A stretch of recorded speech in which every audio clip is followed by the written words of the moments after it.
Chapter 11. The Meeting and Integration. Several days later, Matangi and I had a meeting about my future at the community. It had been some time since I'd spoken to her one-on-one, and I felt a bit nervous. Thankfully, she seemed to be in a good mood that day, so I went into the meeting feeling confident, or at least doing my best to project confidence. We met on the outdoor patio, and she asked me how I felt things were going. I told her that I enjoyed life at the community. They had a diverse group of volunteers, and I would be more than happy to work trade there for a while. She said that she was happy with my work, but she had reservations. You really need to pay attention to people's body language, especially in group settings. Just because someone is having a conversation in the same room doesn't mean you can add your 2 cents. I've observed you doing that several times, and not everyone likes that, Andrew. She smirked at me. I'm sorry, I said. I'll definitely be more sensitive to that. To be honest, I'm still adjusting to the island, and sometimes I feel overwhelmed. I've also never lived in a community of unrelated people like this before, but I'll do everything I can to be more aware of people's body language in the future. It's important to me to be a positive part of this community. Good. She pulled out her phone and was silent for a few moments. Okay, how about we have you start your volunteer schedule this Saturday? I winced slightly. I'm sorry, maybe I misunderstood. Because of all the website work that I did remotely, I built up 3 weeks of stay here, right? That means my first work day wouldn't be until Monday, correct? Matangi explained that they really needed someone to cover on weekends, and gave me the feeling that I would be sorry if I debated her on that point. All right, I shrugged. It's not a big deal anyway, just a minor scheduling shift. I said this to her, knowing in my heart that she was not entirely holding up her end of our agreement, but I tried not to focus on it. She flashed a smile at me. Just remember, you'll do fine as long as you remain humble and don't overanalyze, especially if, going forward, you don't butt into people's conversations. I scanned my mind for an instance where I'd butted into someone else's conversation, and all I could come up with was the original conversation with Barb. Was she still holding on to that? After all, I'd apologized. We'd had a good talk afterward, and I'd only had positive interactions with her since then. I inhaled slowly. Of course, I nodded. Like I said, being a positive part of this community is important to me. Matangi excused herself for a minute and returned with a short contract for me to sign, which I read carefully. It protected the community from a lawsuit if I got injured on the property and required that I give plenty of notice before I moved on from my volunteer position, which was unpaid. Even so, it was understandable. Matangi needed to be sure that the positions would be filled while she was away. Nothing in it seemed to be a problem, and I signed it. So, are you ready for your training? She asked. Sure. My training was under an hour long and primarily consisted of Matangi giving me a more detailed tour of the property, telling me about the native plants, and showing me how to use some of the utilities. During the tour, something Matangi said reminded me of what Wayne had told me earlier. Before I'd arrived, Matangi and Barb had joked that I was the male Molly. Apparently, Molly had been a volunteer that asked lots of questions about living in Hawaii before her arrival. She had been concerned about the intensity of the sun, how many mosquitoes there were, and other details that are completely reasonable for someone to be concerned about if they've never lived in the tropics before. Since I'd asked similar questions and was also good with computers, they drew a strong comparison between us. From what Wayne had told me, it sounded like Matangi was anxious about analytical people volunteering at the community. But didn't she realize that if one wants a computer expert, they must have an analytical side? After all, coding is analysis. That afternoon, I talked to Wayne in a quiet little corner of the property, watching him smoke. Thankfully, he wasn't smoking cigarettes, which ooze probably the most disgusting aroma that humans manufacture. While I was quite aware of the downsides of smoke, I didn't condemn him for it. In fact, there were occasions when I enjoyed ganja too, though in limited doses because of my sensitivity. I still have never used and have no desire to use tobacco.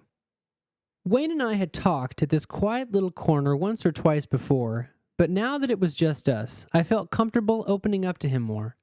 I intuitively felt that he would understand where I was coming from. I gave him a quick summary of how Matangi had felt harsh on multiple occasions. Was this how she treated all volunteers? Wayne nodded, saying that she could be pretty excitable, but that was just because of her passion for the community. Yeah, I just wish I hadn't had that misunderstanding with Barb. I'm worried that it got me off on the wrong foot here. Since then, I feel like Matangi hasn't trusted me, that perhaps she's fixating on that one incident. But Barb and I had a great conversation afterward, and unless she's being disingenuous, Barb has forgiven me. I'm just concerned that Matangi hasn't. Wayne furrowed his eyebrows and was silent for a few moments while he composed his thoughts. Andrew, this place is really different from what you're used to. We're living in a community here, and people can be sensitive. But if you want things to go well, you need to choose the dominant voices in your head. If you listen to the wrong ones, you'll only hurt yourself. You choose who you want to be. So who do you want to be? I found his words oddly resonant, and we explored the question. The conversation ebbed and flowed naturally, from topics of harmony to travel, and even the concept of past lives. Wayne said that he believed some of the voices in our head are personalities from past lives, but we could always decide which ones we focused on. Talking to Wayne felt easy, and I was thankful that I'd met two people so far, him and Johan, who I felt were truly on my wavelength. He encouraged me to be patient with Matangi. Apparently, Matangi had told him a bit about her past, and she'd had a challenging childhood, to say the least. Upon hearing that, something new clicked into place for me. It helped explain some of the anger I'd seen burst out of her. Wayne and I shared stories for what felt like hours, and through his eyes, I grew to understand a few of the other volunteers better. One story in particular stuck out in my mind about how he once combined tequila and Jägermeister, resulting in a serious memory blackout. I made a mental note never to combine them. After a while, I found myself itching to go for a walk. The conversation had naturally come to a lull, and I thanked Wayne for being so refreshingly honest with me. I told him I hoped we could have more such talks, and he was confident that we would. A few days later, I searched the property for a couple flowers to press into an envelope and send to my mom for Mother's Day. Every year, I try to do something to remind my mother how special she is, and that year I had the opportunity to send her flowers that she'd never even heard of before. I surveyed the property and collected a few of the abundant flowers, and out of the corner of my eye, I saw the unmistakable red streak of a northern cardinal fly through the air. As I usually do when I see something perplexing, I tilted my head and squinted at it. The bird flitted from one monstera leaf to another.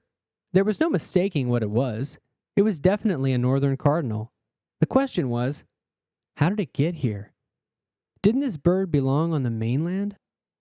I resumed my work on my Mother's Day card, carefully arranging a few of the flowers between some thick construction paper, pressing them flat, and writing a short note on the outside of the pressing.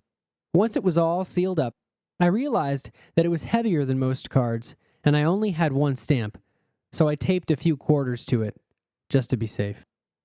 That night, Matangi wanted everyone to join her and Barb out to dinner to celebrate her impending departure, and we drove down to Ning's Thai Cuisine, which is not only the best Thai food in Pune, but probably my favorite restaurant in the town. It was good to see everyone around one table, and we ate delicious food and were merry. Everyone paid for themselves, and when we finally left the restaurant, utterly satisfied and happy, we heard live music down the street and followed the sound. Further down, we found a full band playing a mix of rock and reggae in front of Island Naturals Market, complete with a drum kit, 3 guitars, and a bass. We jammed out to the music for a good long while, dancing in the store's parking lot. Everyone was having a blast, and after a while, I was shocked to find Johann dancing right behind me. I was happy to hear that he'd been doing well and was house-sitting for a friend. He told me that the performance was part of the Pune Music Festival, which happened every May. When I asked him if he would come to the next Taco Tuesday at Cinderland, he'd said he'd do his best to make it. Soon after, the other volunteers said they wanted to take the party back to the community, and it didn't take long before we had returned to the jungle, various liqueurs and beers littering the table. Laughter and merriment followed, and it was a good night. Anne-Marie's face flushed from laughing so hard. Larkin was wearing a cute red dress and radiated sweetness, and Wayne's reassuring energy felt like an anchor that the entire group was linked to. Thankfully, my first official weekend shift was pretty quiet, and Matangi left right in the middle of it. Preparing for a long flight always has some stress associated with it, and the stress of Matangi's trip to the mainland had been building for days. When she was at last safely on her way, most of us at the community breathed a sigh of relief. Barb left around this time too, and the group dynamic felt more relaxed than it had before. Even from thousands of miles away, Matangi would manage all of the volunteers, including myself, remotely. I had done plenty of remote work before, but this felt like an interesting reversal, and I promised myself that I would work with Matangi professionally and calmly, even if she had another outburst. Toward the end of my weekend shift, Anne-Marie and Larkin were talking at the community table across from me as I worked. When Larkin asked me if I ever paid Stanley for the ride to Green Sand Beach, I winced, sensing what was coming. He told me not to worry about it, actually. Larkin frowned. So you're not going to give him anything? He took us all the way there, so I gave him some money. You should too. Yeah, Andrew, Anne-Marie said. And as a longtime volunteer, you're representing the community. You're better than that. I cringed. At the time, money was pretty tight for me. As it was, I was buying reduced bananas to save cash. Reduced bananas are bunches that are a bit old and brown, so they're sold for about half the usual price. Still, Larkin and Anne-Marie were right. Even though Stanley had never asked about it again, or had even hinted anything, I knew that I should give him something. I was being too stingy, and I knew it. I'm sorry, I said, feeling suddenly guilty. He told me not to worry about it, so I forgot about it. But I think you guys are right. Money is tight for me right now, but I'll give him my share of the ride down, and I'll apologize. Good, Larkin nodded. I didn't tell them, but I suddenly felt like utter crap. I had been too stingy, and later on, I found Stanley and shared my feelings. He accepted the money with gratitude. Perhaps it was my subjective perspective of having forgiven myself, or perhaps it was just because Matangi had left, but the community felt more harmonious after that. And just as this calm settled in, the entire community held a great potluck the following Monday, and Anne-Marie baked the most delicious glazed cinnamon rolls I'd ever tasted in my life. A new character joined us on the property too, named Miguel. He was probably the oldest guest that we hosted during my time there, bearing a distinguished face like a medieval king, and he almost always wore collared dress shirts, usually in Hawaiian patterns. Miguel was visiting the Big Island alone and seemed quite proud of his life. He owned a lovely home and had a beautiful girlfriend back on the mainland, eager to show pictures of both to us. He was instantly friendly and disarming, but somewhat guarded, possessing a particular glint of something in his eye. Whether it was mischief or something else, I could never tell. We never learned why his girlfriend didn't join him on his trip to Hawaii, and after a few days at the community, Wayne and I came up with the theory that he might have been a Navy SEAL once. Our suspicion grew when he mentioned offhand that he was once in the military, but when one of us asked about it, he would only respond vaguely or evade the question, saying how he felt that chapter of his life was far behind him. Of course, this only fueled our theory, and with each new vague statement, the more magnificent and legendary his past became in our minds. At the very least, we liked the idea of having a former SEAL among us, and it did line up with his disarming yet guarded personality. So when Miguel the SEAL joined us at that great Monday potluck, Wayne and I paid special attention to anything that might slip out of his mouth. Alas, he was careful, and few words escaped his smiling lips, except for comments on the music. He liked Daft Punk, and he also loved the guacamole I made. In short, he had good taste. On the following day, 2 significant events occurred.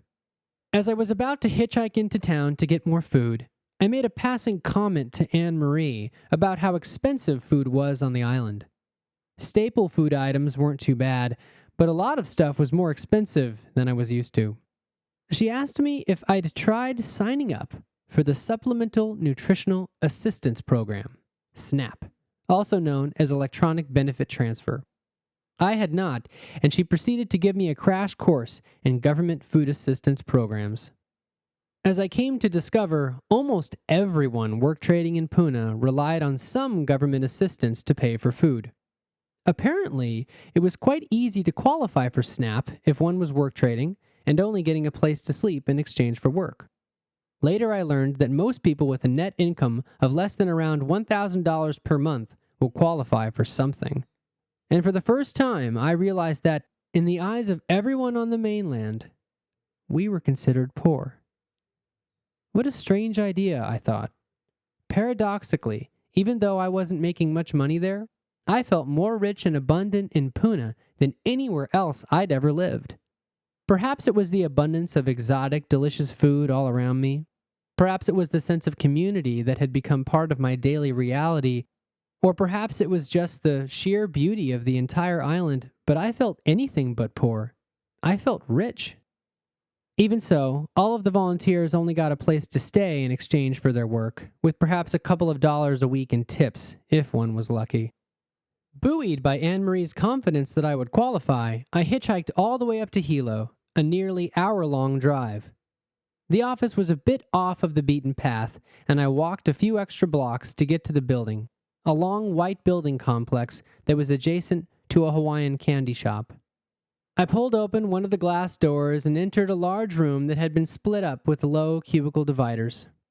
A series of chairs lined the wall, and a sign told me to take a number. Tension rose within me. What was I doing? I'd never applied for any government programs before. But coming to Hawaii had meant starting over in many ways. All I could be was honest, so I took a number. To my delight, my waitlist number was 42, one of the luckiest numbers in the universe. I was so surprised by this that I snapped a photo of it, just to have proof of the event later.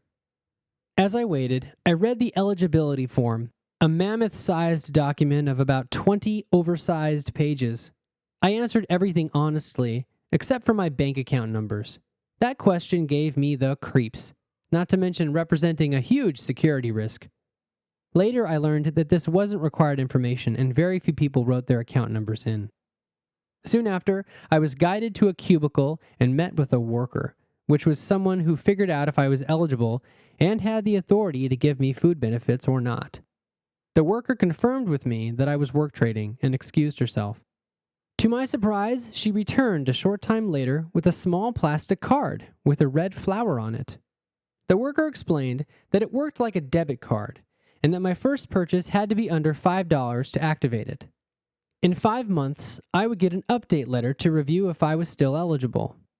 I would also get a letter in about a week with my PIN code. I asked a few clarification questions and was soon on my way, with what felt like a strange new power in my possession. That night, I headed up to Cinderland for my 4th Taco Tuesday in a row, and on my hitchhike over, I was picked up by a friendly guy who was quick to mention that his car was 100% biodiesel. He even refined the vegetable oils himself, and we exchanged phone numbers. Perhaps I could see how he made the fuel sometime. He dropped me off at the long gravel road that led into Cinderland, and the evening proceeded as planned. We had a beautiful circle song and fresh, delicious tacos, except that this time, a bunch of people were getting their faces painted. After enjoying the jungle drums for some time, I wandered back over to the central table in the kitchen area, happy to see Doran.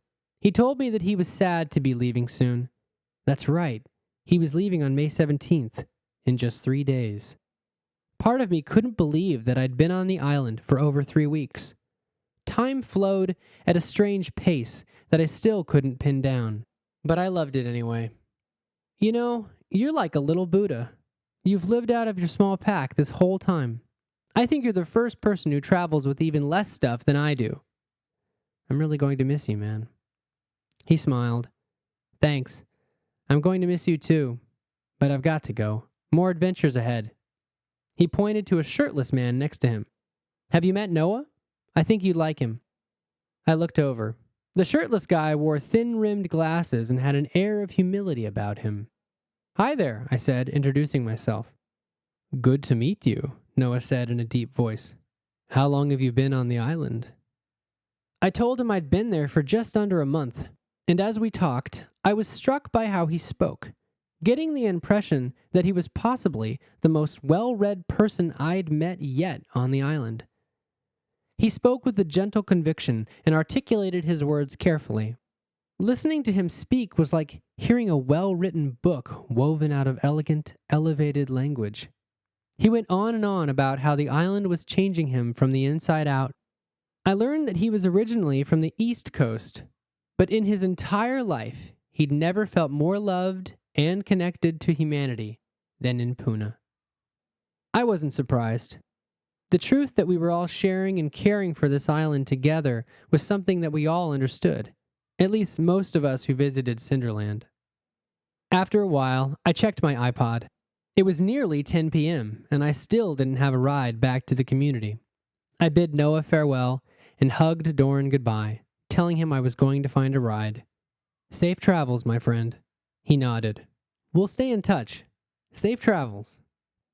It didn't take me long to find someone else heading in my direction, and I found my way back to the community just before midnight. As a district, Puna was so unique, so quirky and diverse, but to anyone who had come to call Puna their home, they recognized their connection to the land and to each other, and that was beautiful. Unfortunately, sometimes visitors came with other expectations and failed to recognize the love all around them, as I would soon learn.